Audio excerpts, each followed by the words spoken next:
Harrison Gotchling, good morning. Good morning, sir. Had a little bit of stress this morning. My Zoom mixer is not working, so we're on Zoom, the app. Apparently, these are two different companies. The people who make the mixer different than the people who make the Zoom, but I don't know. Who knows? They probably don't have it copyrighted hard enough. Could be used for two different things. It's communication, but Zoom making hardware versus software. I don't know that stuff. That's more in your realm. If you say so. Well, no, you know everything about electricity and fiber optic cables and all that stuff. Like when I was up on my in the lift trying to paint my house this last week in between rain, like man, I'm terrified of the stinking electricity jumping from the electrical wires. Ryan told me that the fiber optic cable, it's fine. Like I touched that a whole lot. I didn't mean to. But with that half aluminum, half fiberglass extender for my brush, I was paranoid of hitting the electricity and then cooking myself. Oh, see, if it's got a fiberglass handle there that's non-conductive, and you'll be fine. You could hang off your power line with it, dude. You'll be cool. So, but if the interior of that is aluminum, if I touch the wire, it goes into the aluminum and just stays there, doesn't go through the fiberglass? Oh no, you might be screwed. I didn't realize that it had an aluminum rod in it. Oh yeah, that one. That's a good thing to with the follow-up questions there. If I had just left like that, had you been working at Home Depot and sent me home, yeah, sure, you'll be fine. You can hang off that. Then I would have tried to zip line from the pole to my house, and I would have shocked. It would have been a sweet and short ride. Yeah. What made you want to get into that stuff, like that career? What was interesting about being, I don't know, what's your official job title? So I'm a network technician. I work for an internet service provider here in Interior Alaska, Alaska Communications. But I'm a known in the industry. I'm a telecommunications technician. So phone systems, phones, DSL internet, running copper cables, fiber cables, inside work, outside work. I do a bit of tower work here and there, which is always really fun. And I try and send you pictures. Um, Well, it's funny in our but group chat. to It's you and Ryan who are technicians who go up in the go up to the towers and do all that stuff, and then Steve and I are teachers, and our fear of heights is evident in the group chat there. Yeah, I mean, I still have some fear, but uh, after taking a pretty intensive, like half-week long course on tower climbing, they kind of really instill in you to trust your equipment and trust your gear and to inspect your stuff every time you climb. So when you are climbing, you know that if something does go wrong, that your equipment is good. You inspected it, you're good to go. Your buddy inspected you. You know, you're never climbing alone, and everyone around you is competent. So if something were to happen, you'd be just fine. Do you do like a trust fall? They put you in the harness and then you jump off, and the harness catches you, and you think, "Oh, I'm good." No, they're like on the tower climbing harnesses and stuff like that. They have these shock packs that are supposed to kind of like if you were to fall from, let's say, the height of your head or less down, straight down, then the shock pack would deploy and like slowly uh, expand so that it wouldn't be like you were just hung on to just a dead rope and just hit the end of the rope all at once, you know, because if you were Mm. to fall without the shock pack, the shock to your system would be so intense, the weight of everything crushing you, especially around like your pelvis area, which is not very pleasant to hear. uh, it'd be extraordinary, but with these shock packs it's like a slow descent, kind of makes everything a lot more gradual of a rapid descent than otherwise would happen. You'd fold in half. But yeah, exactly. But to answer your question, I went to a vocational high school here in Fairbanks, Hutchison, and they had several degree programs that you could kind of study from freshman year through senior year. And mine was information technology. And in my junior year of high school, I was doing like a 2-year long class crammed into one. It was a Cisco networking class. And I thought you said on one, when you said Cisco, I immediately thought of the thong song, which is just shows how horrible that song was. And whatever I think, because Cisco is that information systems or that tech networking systems, communication systems. But man, Cisco, Cisco. Anyway, keep going. yeah, yeah. And so during this class, there was like 1 week long where you were able to do the hands-on aspect of networking, which was like pulling cables and terminating cables and literally plugging things into each other and plugging your computer in, and kind of giving you like an idea of how that aspect of it worked. And it's a pretty simplistic thing if you know look at it.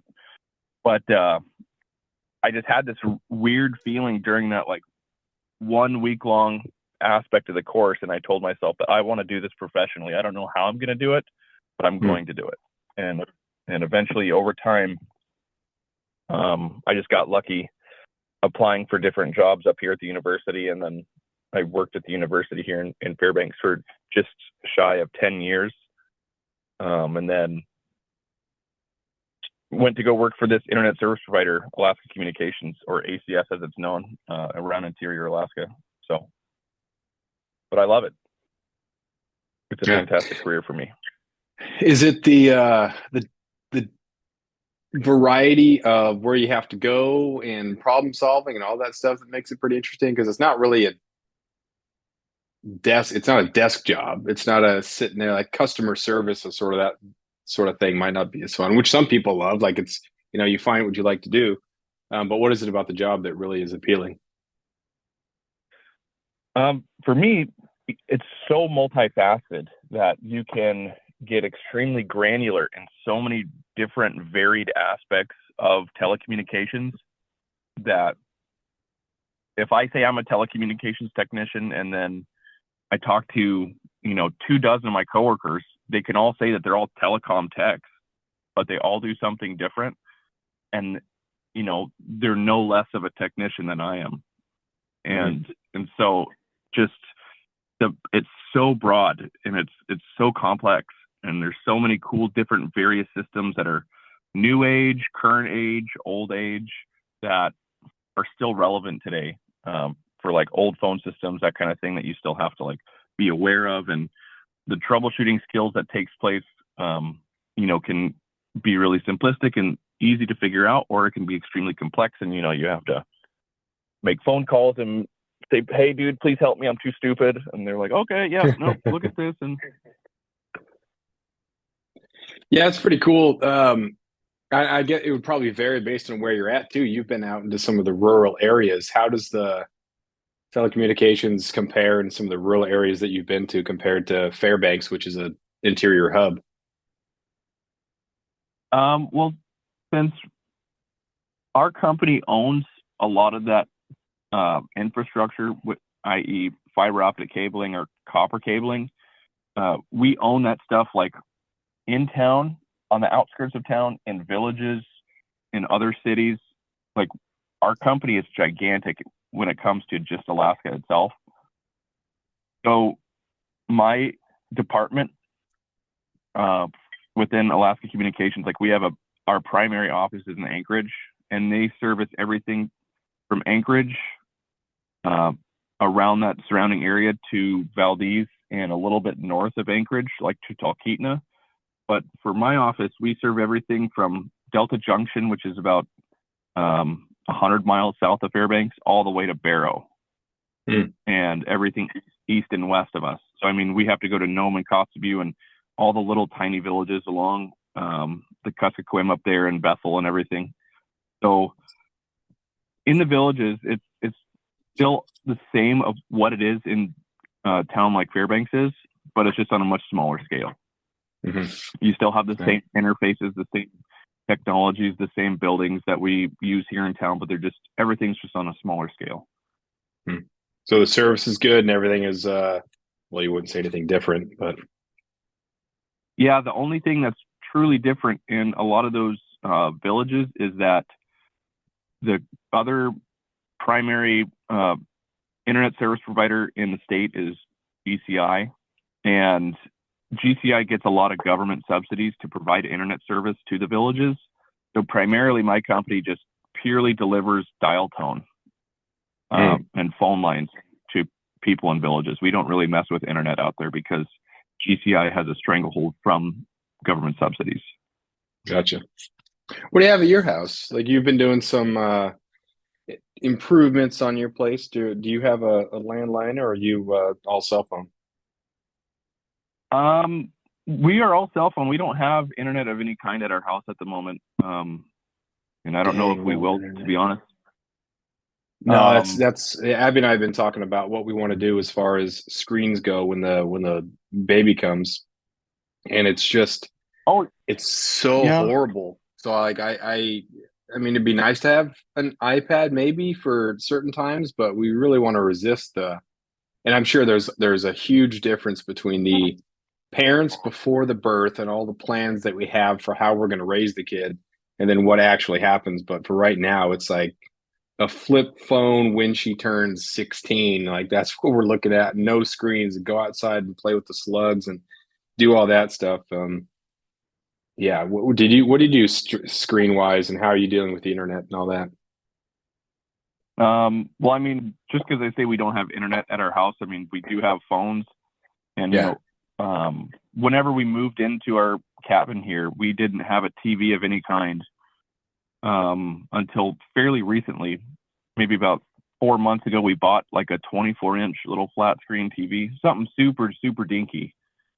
Um, but, in the winters, what we would do is we would like hotspot off our phone to our laptop, and then we had like a projector that we would Mm, like overlay a bed sheet over one of our downstairs windows that are 5 foot by 6 foot, and have like a family movie night every once in a while in the winter times.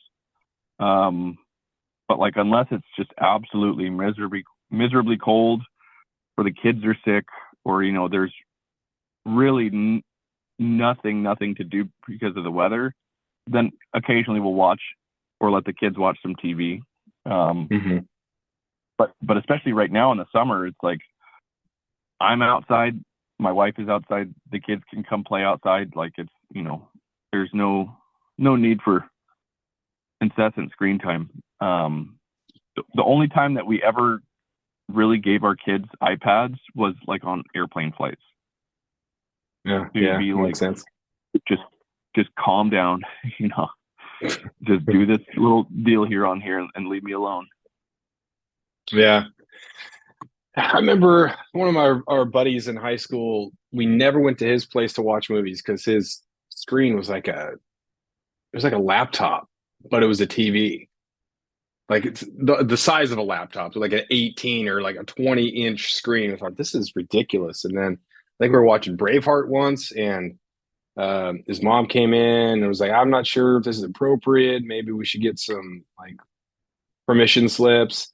And I've come almost full circle because I'm like, man, that sucked going over there. We never wanted to go to his house because they had all these rules and there was no, they didn't have cable. And now I'm like, that actually, and that's a thing to consider. I don't know about the permission slips and whatnot, but yeah, keeping tabs on what people are watching, not because of the TV part, but that internet part.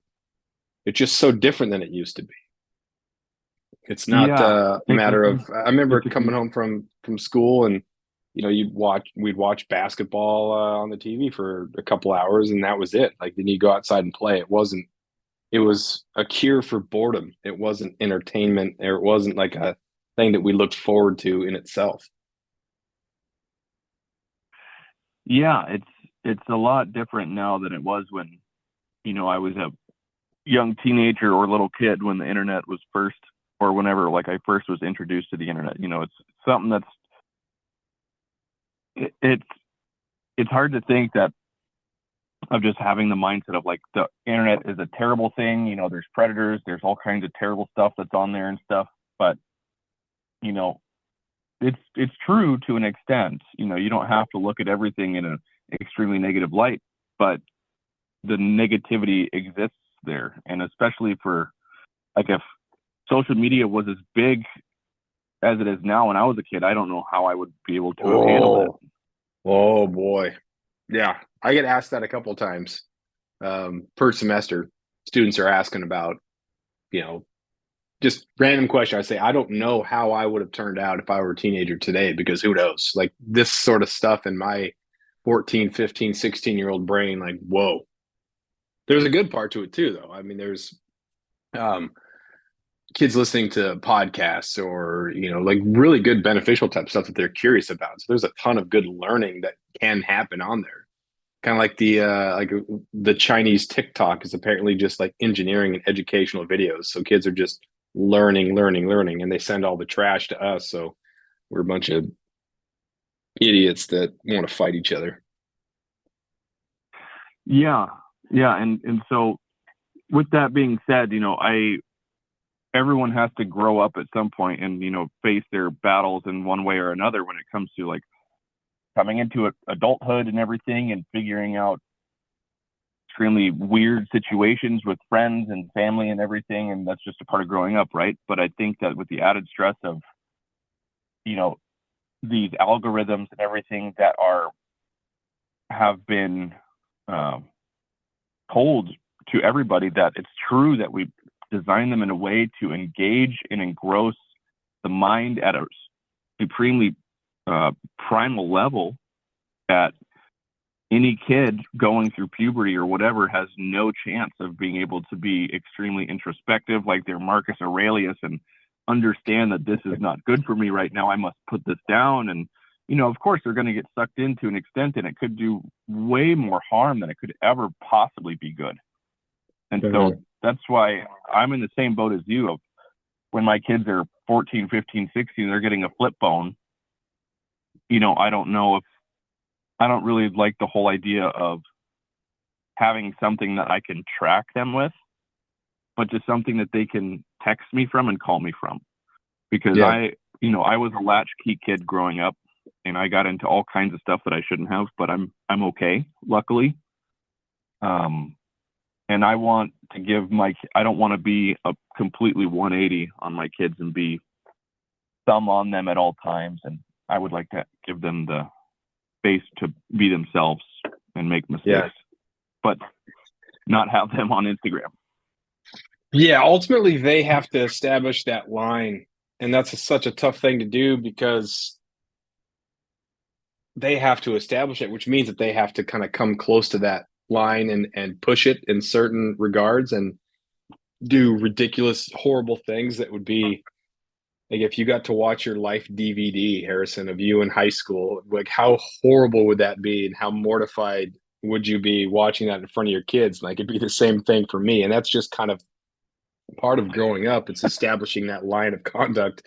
I will never do this again, or this is stupid, or you know what, this is an okay sort of risk.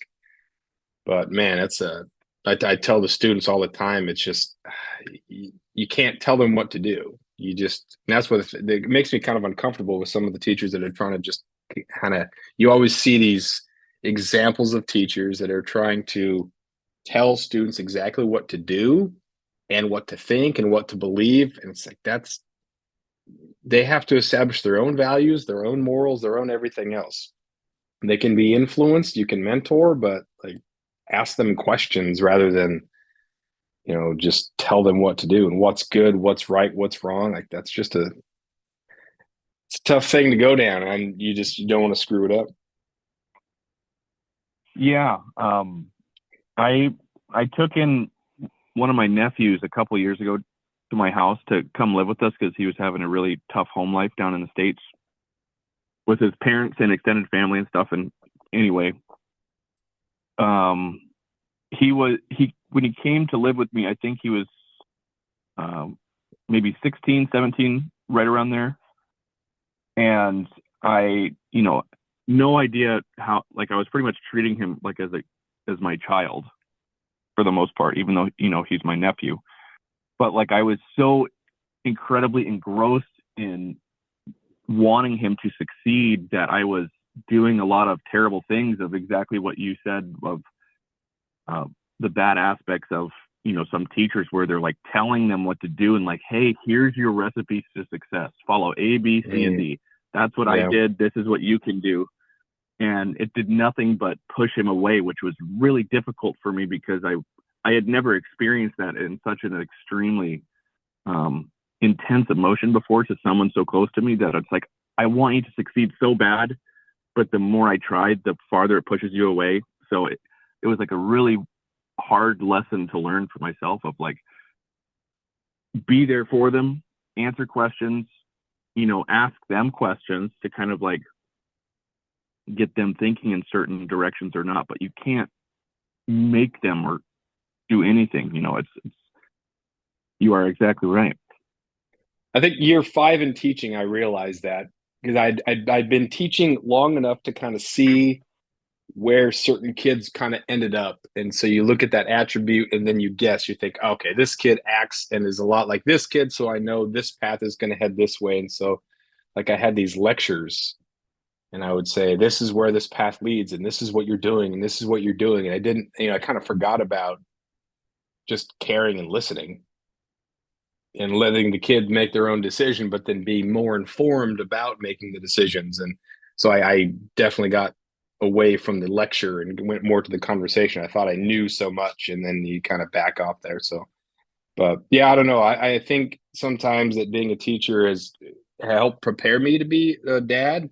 And then other ways, I'm like, maybe I'm just going to overthink the heck out of it, or I don't know. But it's like with reading. I didn't really read growing up. You get to that point where reading is fun until maybe fifth grade, and then it becomes all complex and becomes ruined with school. So I didn't really read.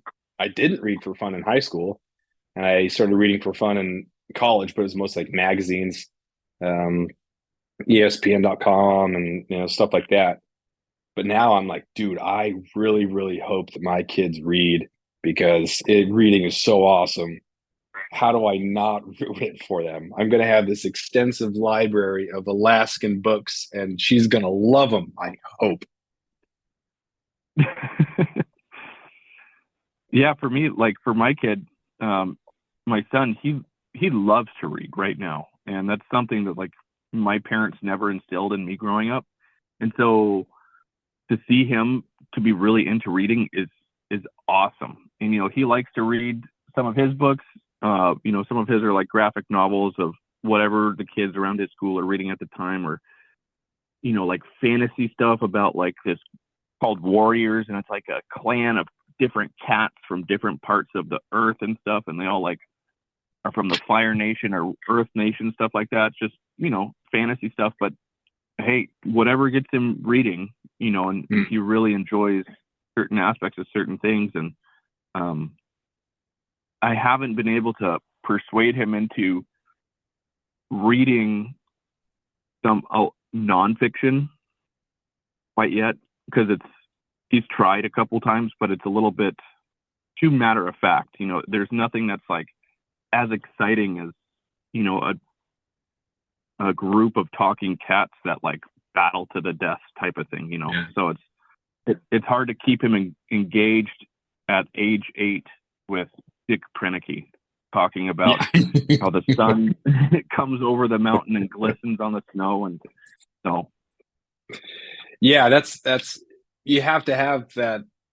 I don't know what age it is, but when you become a little bit more reflective and you start looking at all that possibility, and then you look at his book and think, man, that is what I'm talking about. That's to have done that or to be able to do that, or all those feelings of reflection and emotion that come in with it, especially the fact that he was in his 50s when he did this. So I was like, man, I could still do that. Like there's still time for me to go build a cabin, or what would be the equivalent of that if I'm not going to be able to go into this lake and build my own cabin and live there indefinitely. What's the equivalent of that sort of freedom?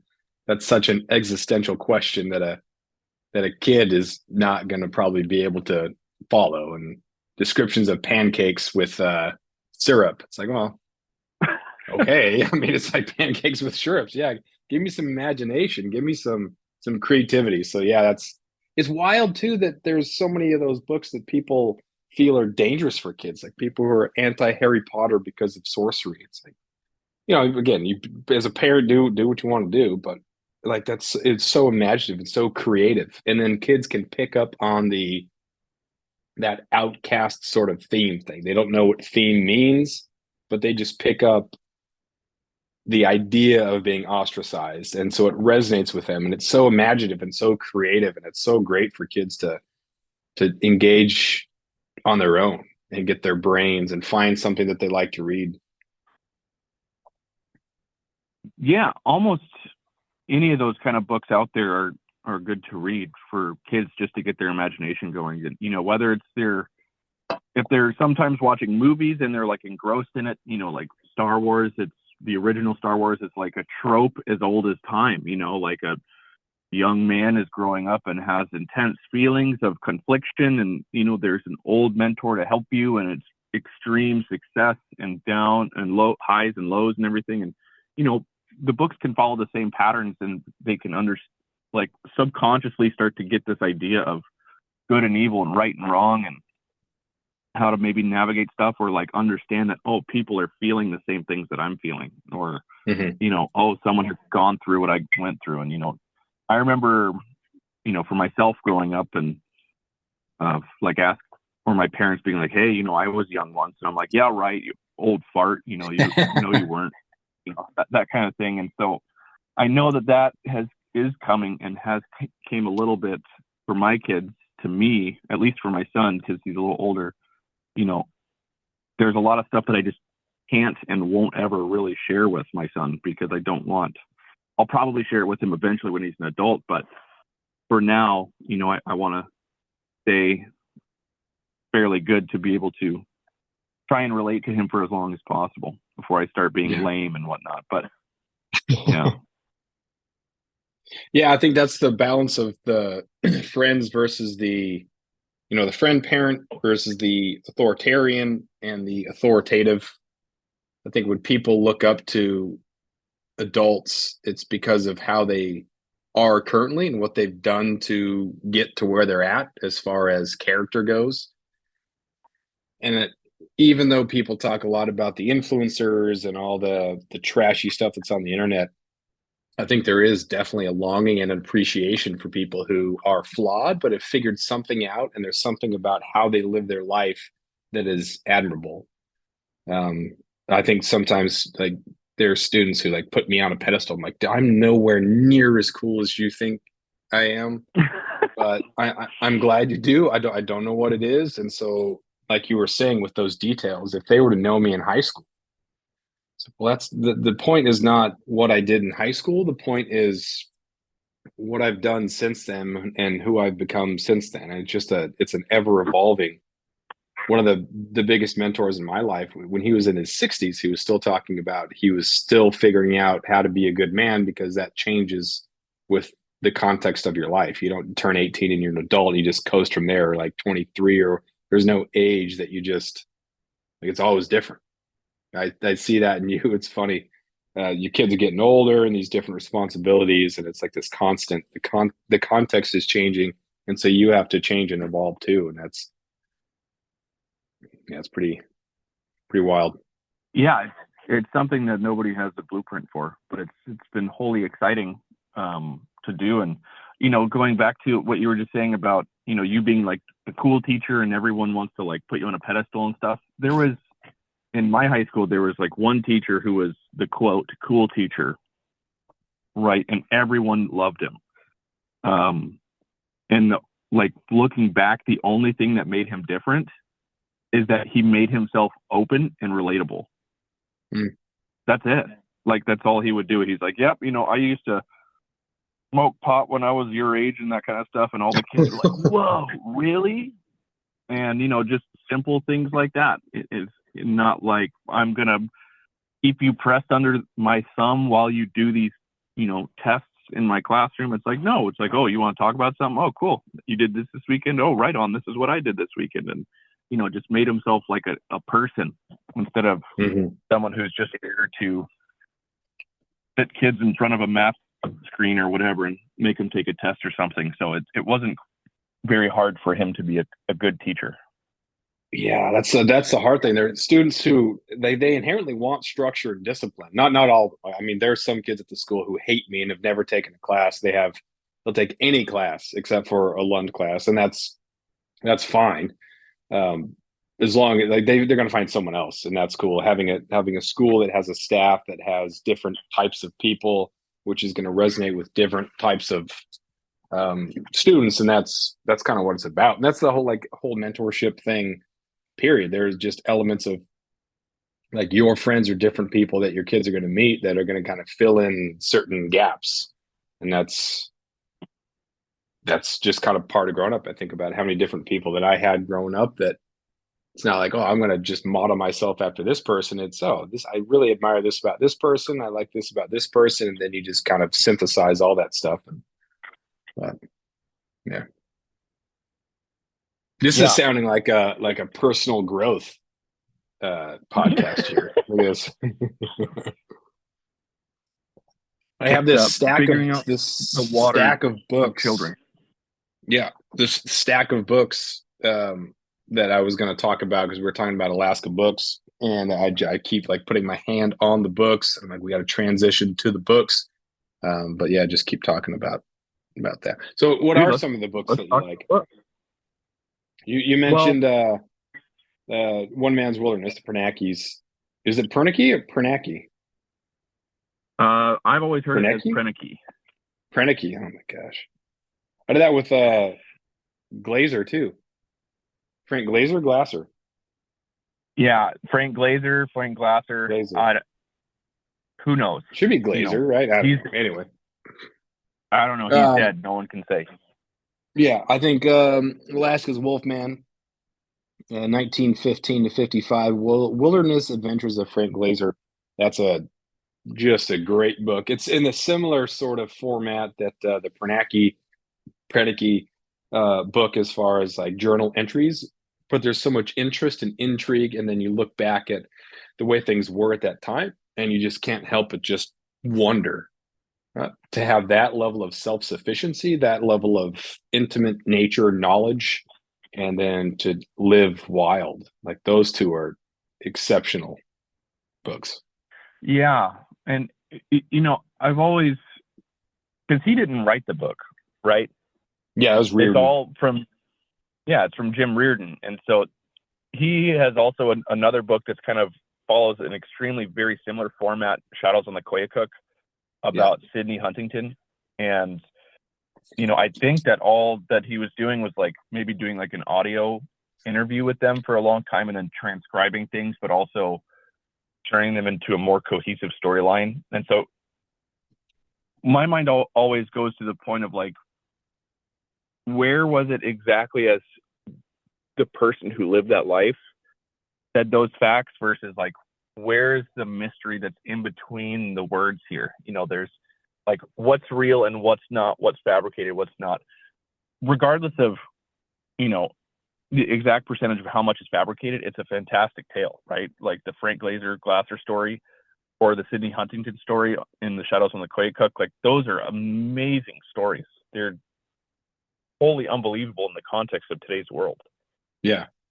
The in Shadows, uh yeah, I'm laughing because it's just uncomfortable. The three babies alone. I was 5, Jimmy was 3, Marion was a year and a half. That night we camped by one of the lakes.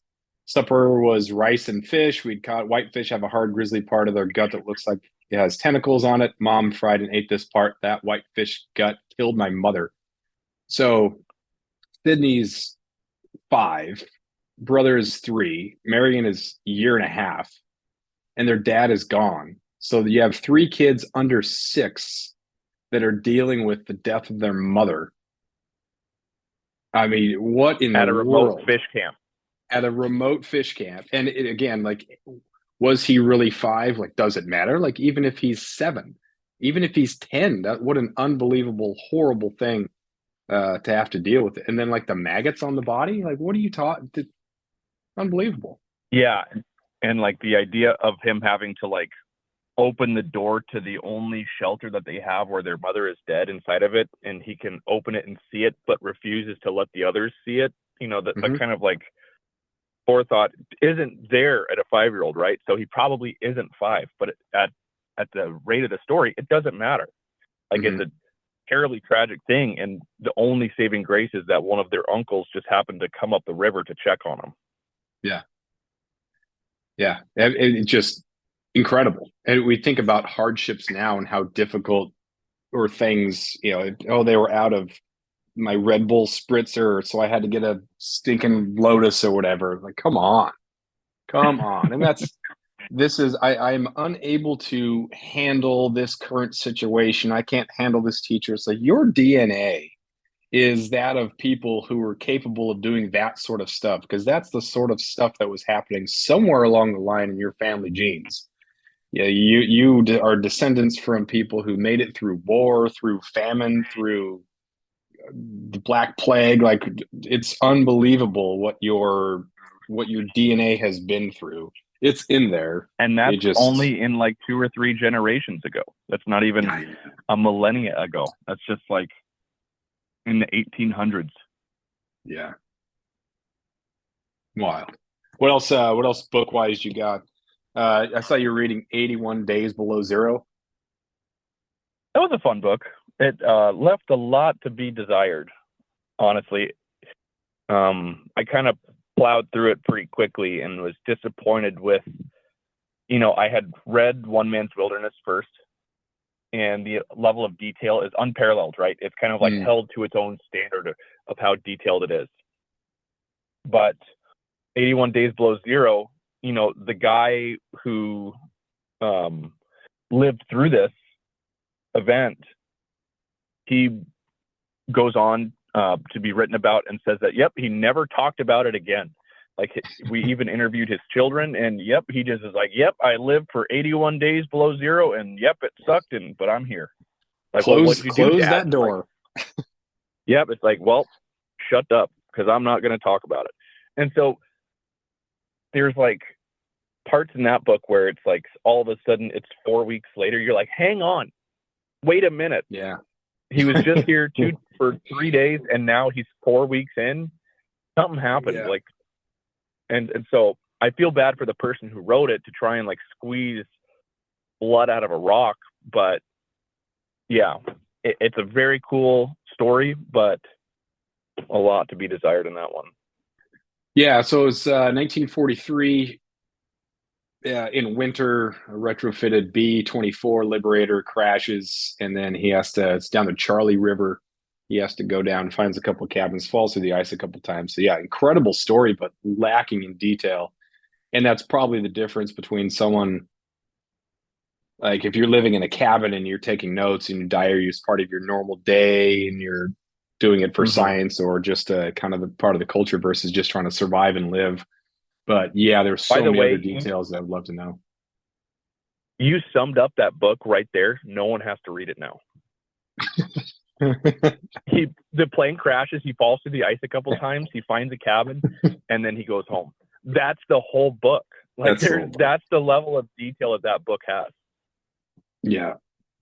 Yeah, it's 100 or 200 and some pages. It's an interesting read. Like you said, you could plow through it. Um, but yeah, I think the stuff going into the price, there's some the going into the building of the planes was super interesting, and then the um, Lend-Lease program with the Soviets and having the Russians that were getting their airplanes from us to help on the in World War II is kind of an interesting historical thing. So I think the first part was super interesting, but the survival stuff, like you said, lacking of detail, and that's kind of understandable. But yeah, good read, good thing to know. Yeah, probably my favorite book that I read so far this year is the Blue Parka Man. It Mm. is. It was. It's about an Alaskan gold rush bandit, and based out of Fairbanks. And oh my gosh, it was such a fun read, especially being from Fairbanks and still living here. To hear stories in and have very vivid descriptions of what downtown was like and what downtown life was like throughout the winters and summers here. It's super cool. And it talks about areas where you and I went caribou hunting together, and the areas in between here and there, and some like historical context to them, and the reason behind the names of some of those areas and whatnot. It's a really, really cool book, and it seems almost too outlandish to be true, but it was a very fun read. I just looked it up on Amazon, published January 1st, 1980. This is like the classic Alaskan literature. It's written by someone in the 70s or 80s, tells incredible stories, and it doesn't have like wild fame. There's 6 ratings, 4.7 stars, but yeah, like people haven't heard of it. I have not heard of it. It looks like a good book. I'll probably read that. The Southeast Alaska version of that is Four Against the Wilderness, or one of them. This guy, they went down to Prince Rupert in their sailboat to go to the dentist, and on the way back, got shipwrecked. It was a father, son, and 2 daughters, and there it's Southeast Alaska, horrible weather. Um, at one point, the father and the son go ahead of the daughters. They're trying to make their way up to where they know a friend's cabin is, and they leave the daughters on the beach, and they get to where the cabin is, but their feet are so frozen and so frostbitten that they cut off parts of their own feet because Oh, dude. they can see the gangrene happening. So then they don't have the ability to get back to the daughters. So they leave them on the beach. They think that they're dead. They're at the cabin. They don't know if the CB radio is working or not. But just an unbelievable story. This book was actually made into a movie um, that Joey from Friends was on. What's the name of that movie? Four Against the Wilderness is the name of the book. Um, Almost Too Late uh, is the name of the movie. When was that? Yeah. So Almost Too Late. Yeah. So Four Against the Wilderness is the original book. Almost Too Late is the 1981 version of the book, and then Almost Too Late was the like made for TV movie. Wow, that's Oh wait, no, incredible. this is yeah. Well, hold on a second here. Almost Too Late was the first version. Four Against the Wilderness is the second version. So yeah, I think I actually have both. His mom, I think mom had those and taught from those or whatever. But yeah, crazy, crazy story. You got to read that one. Yeah, you'll have Yeah, to and send then that to me. Joey from Friends was in that made for TV movie. Was it? When was it? But No, yeah, that's not it. another book that I read this year, I it's kind of like along the lines of uh, like a really good older friend of mine. He says that if anyone is going to go hunting with him, that they have to read 2 books first, which is a very interesting requirement. And the 2 books that he says that anyone who's going to go hunting with him has to read is Alaska's Wolfman by Jim Reardon, and Alaskan Yukon Trophies Won and Lost by G.O. Young. And a couple years ago, I was with my family and we were heading down to go blueberry picking on the Denali Highway. And we stopped in Delta Junction, and there just happened to be a farmer's market going on. And so we stopped and checked everything out. And there was a very small, like 10 by 10 log cabin that was a little tiny bookstore. And I had been looking for that specific book for a couple of years, but never wanted to buy it online because it's been out of print for so long that the price tags online start at like $120. And it's kind of a steep price for me to just pay for a book. You know, I'm not that big into books that I want to be dropping that kind of money. But at this place in Delta, they just happened to have it. And he had like 2 or 3 copies, and he was selling them for $50 cash. And they were shrink wrapped and sealed and everything. And I was so excited to get my hands on it. And it's a story about a guy in the early, I'm pretty sure it was the 20s, late teens, early teens, 1920s area, where, it's like back in the day where you like write to somebody up in Alaska and you're like, I would like to kill 3 of everything, please. And they're like, okay, show up, like get on this boat, be at this place on this point of the at this time of the year next year. And so that's the kind of thing that he did. And, he goes into great detail about the items he brought, the type of boots, the kind of heavy woolen stuff that he wore, being in a group with like 3 or 4 other hunters who he had never met before.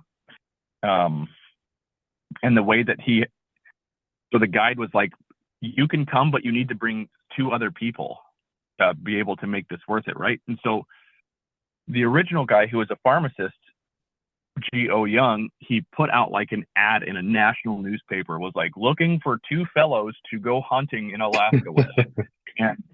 And people wrote back to him and they corresponded, and it happened to be like another doctor and like a banker who went out and literally shot 80 different individual animals between the 3 of them, and was like, yep, we're gonna just shoot everything from here to Whitehorse. And it's a truly amazing story of, back then, the idea of things getting Western and how in the heck they survived and everything like that. It's a truly, really, really neat story.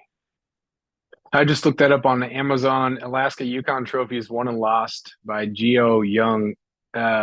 This is a replica of the original book that was printed in 1947. That's kind of weird. I've never heard a replica of the original book. I think of like a second printing, or that's the context.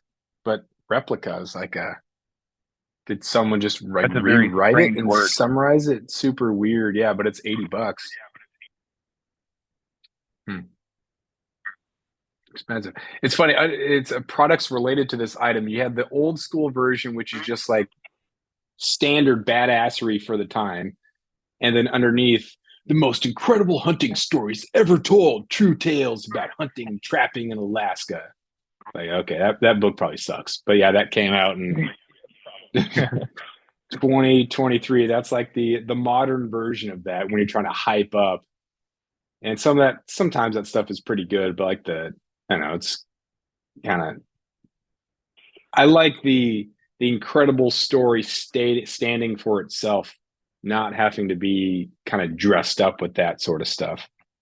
But Yeah, it gets a little different when you're like, yep, I got flown into this area and we got dropped off with our jet boils, our nice synthetic sleeping bags, our super sweet gear system and everything, and this nice high powered rifle. It's like, nah, dude, these guys had like a fixed 2-power scope, on some old 1920s rifle that is a sweet shooter in their words, and they have to bring along a camp cook and a string of horses to pack cast iron stuff and giant wall tents and full on stoves, and bringing hundreds of pounds of flowers and beans and everything else that they can muster to possibly bring, and insane river crossings and glacial crossings and stuff.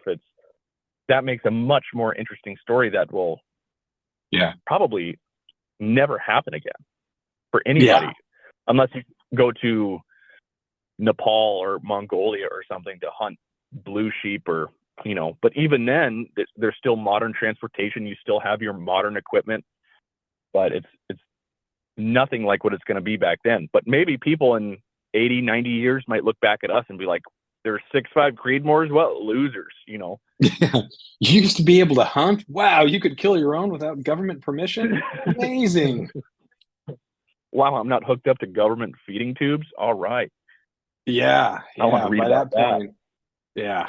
Yeah, there was a time before Neuralink. What? When your brain wasn't in the cloud? What?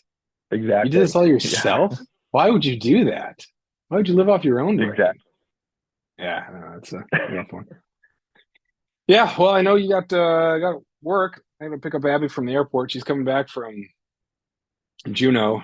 They flew over to Admiralty, and we're doing some veg plots over there, doing some pack rafting around and looking at the forest and the plants and plotting stuff and doing all that, which is pretty cool. She said it was a super fun. Would have been way more fun if she was not 6 months pregnant.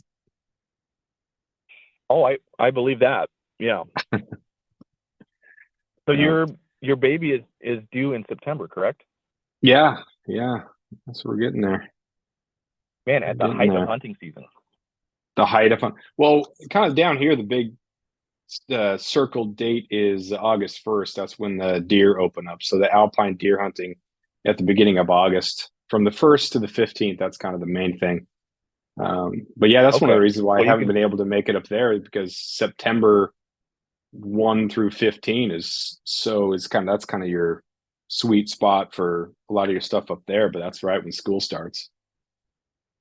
right when school starts and when Abby's about ready to pop. So yeah, Yeah. that's don't leave. No, no, no, no. Hopefully, have some fun and get in the Alpine a couple times, and then yeah, and it's baby time. But all right, man. Thanks for coming on. I appreciate it. It's good stuff. Yeah, it was a truly fun talk today.